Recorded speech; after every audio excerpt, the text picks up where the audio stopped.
Welcome back to On the Beat, everyone. I'm over here with Dr. Cameron Huxford from the Huxford Clinic, and today we're talking about something that maybe you don't know much about, because I certainly don't. COPD. Welcome back to the show, my friend. Thank you. Okay, what is COPD? Explain it in layman's terms. Well, those four letters stand for chronic obstructive pulmonary disease, and for most of the people it's going to be due to smoking, either directly smoking or exposure to significant amounts of secondhand smoke. Oh, I wanted to get that in. Right. Do you get it from secondhand smoke Yes, you as can. well? All right. Now, is it only from smokers?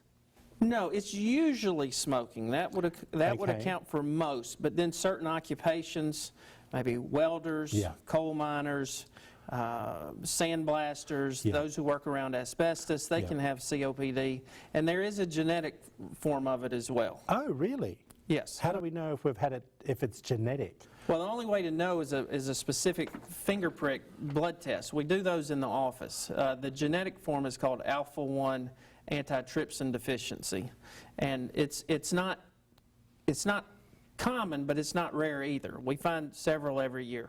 Okay. Does every smoker get COPD?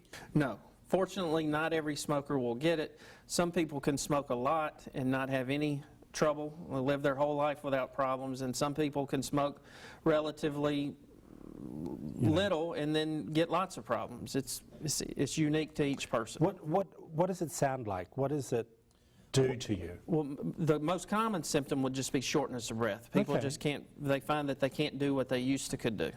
Okay, so what are the treatments for COPD? And can you get rid of it? No, you can't get rid of it. Once you have it, you have it. Now, we have lots of different treatments: inhalers, nebulizer treatments, exercise, oxygen, various things that you can do to make people feel better, but there's no cure for it.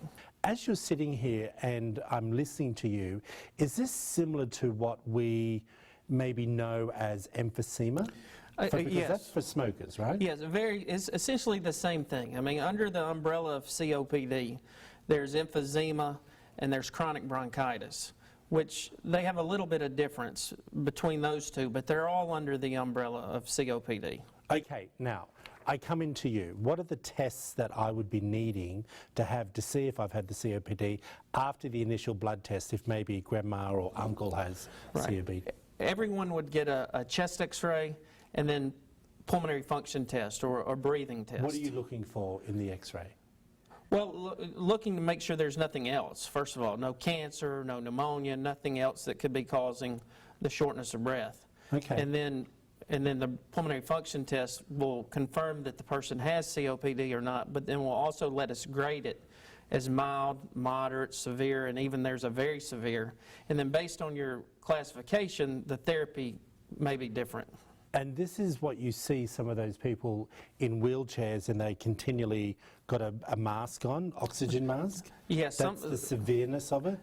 Usually the more severe will increase your likelihood of having to wear oxygen. Okay, so it's not cancer?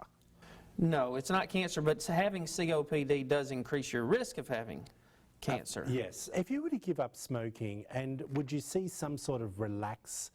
Oh, very much so. That's the number one treatment, is if there was still smoking, is to get them to stop, because it's never too late to quit smoking. No. And they will feel that your body will start healing itself within weeks. Really? Yes. And that's what I wanted to ask you. Do you see some relax in the symptoms? Yes. What does that say? Stop give up smoking. Cigarettes? Yes. Great information, man. Thank you. If you want to find out more information about COPD, give Dr. Cameron Huxford a call. All the information is up on the screen, everyone. The Huxford Clinic, the place where you need to go to be tested out for COPD. Back after this short break.